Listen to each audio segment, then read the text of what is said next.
What's going on, everybody, and welcome back to the channel. In today's episode, we are finishing up the handbrake install for the E36 Drift Car.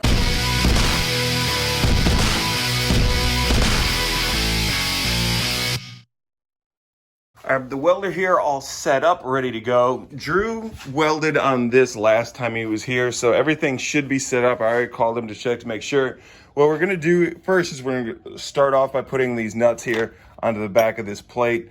I've tried to clean them up a little bit, so hopefully this will work. He said all I need to do is really put some strong tacks on here. I don't need to go all the way around, since all I'm gonna be doing is dropping down in and bolting them up. But I may try and do it. We'll see how the first ones go. Drew also said that I should take one of these scrap pieces of metal that I got down there and do some practice welds to make sure everything's all good before I start and do the actual welding. But I'm not going to. I'm just going to assume that I've gotten better since last time, since I haven't done any welding whatsoever since then.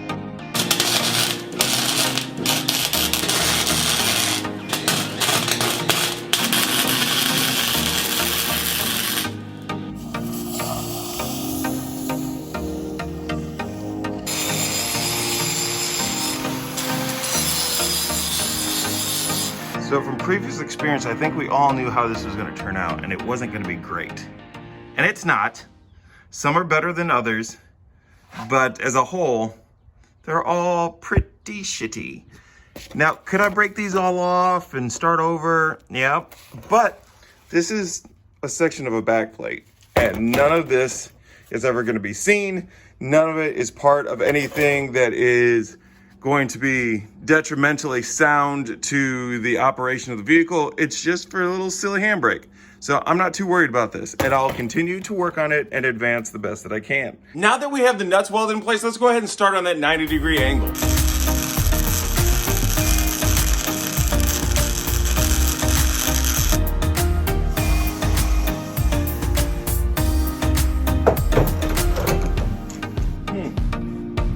Not horrible. Backside, see if we can fill this in, because that's going to get grinded down. Go from there. Now that we have all that in place, I really want to get one of these on the end. I don't really think that we're going to need it, but just in case, you never can tell what's going to happen inside one of these cars or with these crappy welds that I've done. So let's weld one of these on right now. Here's our piece. Not the greatest, but again, I think we can all say this is a lot better than my welding was on the exhaust. Backside's not too pretty. I can still grind down some of that, but it's not really going to be seen. And then I'll take some filler and put in here and smooth all that out, and we should be good. What I'm going to do right now is I'm going to go pop over there, take out the driver's side seat. That way we can mock this up and kind of see what we need to do and how we need to place this to get it in here. I'm feeling like maybe this bracket seemed like it was going to be a really good idea when I first did it, but I think my measurements were a little bit off at the angle I needed to put it at. So we need to get the seat out, put this in there, and see what we're working with. I have the hardware out of the seats. I just need to pull them right now. As in usual fashion with this BMW, nothing is the same. These back bolts here were a 17 millimeter. And then underneath the caps on the front, you have these nuts right here, and these were a 5/8. So once again, either BMW likes to keep people guessing, or whoever had this vehicle previously kind of lost the bolts and mixed and matched, as many people do when they're doing a project car and have no idea what they're doing. Let's see, you can plugged in. 1 plug, 2 plug, 3 plugs, and she's out of here.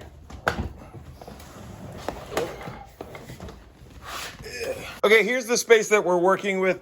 We're trying to get the e-brake mounted up in here. We're definitely going to have to chip away at some of the sound deadening here, so we're able to get a good weld and then sand it down. So what I need to do now is mock up our bracket in here and see what modifications we still need to make. Holding our bracket up in here, this is the area in which I want to have it. That way it's level up in here. So it's going to sit right there. That gives us plenty of spacing between the bracket and the shifter, and then from our console up here to the bracket. So I went along the bottom because this is a little bit wider than what I originally thought it was going to be. And I placed this up against the transmission tunnel. So that's kind of how we're looking right there. We have a decent Yeah, I think that'd be pretty easy to weld along through there. So then I held this up along the bottom of our bracket, and that's kind of the line I came up with. Is it as wide as our bracket? No, but hey, you know what? That's another section that you're not going to see. So what I need to do now is come in through here, cut this, and then we'll be able to weld it and make a squared in bracket here. Let's not look at the nasty side. And then place it up in here. And then we'll just have to come in through here, clean some of this up, tuck some of our wires out of the way, and then get to welding it in place. Here's our bracket. Not horrible. I mean, I've definitely done worse. But what do you say we get some up close and personal glamour shots of these welds?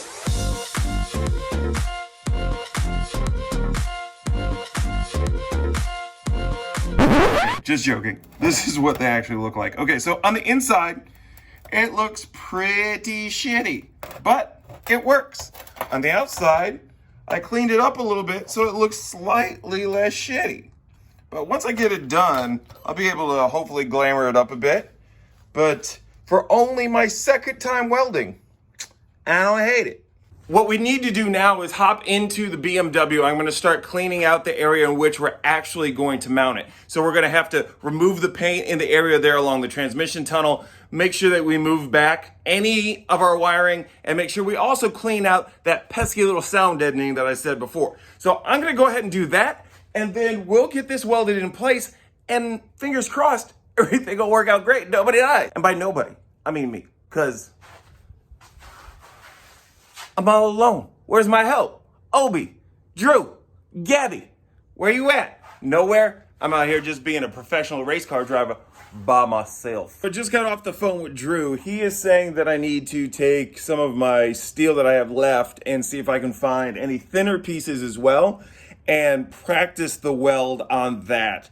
And he says that I need to run the bead from the thick metal and let it drip down into the gap that we're creating between the transmission tunnel and that new piece, because I don't want to weld directly on the actual transmission tunnel, otherwise it'll burn through, which is my concern because it's so much thinner than that thick piece of steel that we built our bracket out of. So I'm probably not going to do that. Like, I'm not going to. We're just going to wing it, cross our fingers, and hope for the best, because I'm very impatient and I assume that I can do this. We'll find out.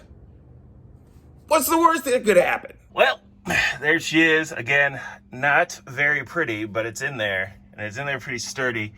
Some of the sections blew through. I really don't think that it had anything to do with me having the welder in one spot for too long. What I think it was is because, one, I had to grind down the paint and stuff in that area, so it probably thinned it up a little bit. And also, there's some areas of rust in this vehicle. So I think that's why it happened up there, because I didn't really change much of what I was doing the rest of the way down. So, I don't know. Guess we'll find out. Here we go. So she's not the prettiest thing in the world, as we all knew it wasn't going to be. But it's very functional. This thing isn't going anywhere. I went and got some JB Weld and filled in some of this, so I'm going to sand this down so it can be smooth.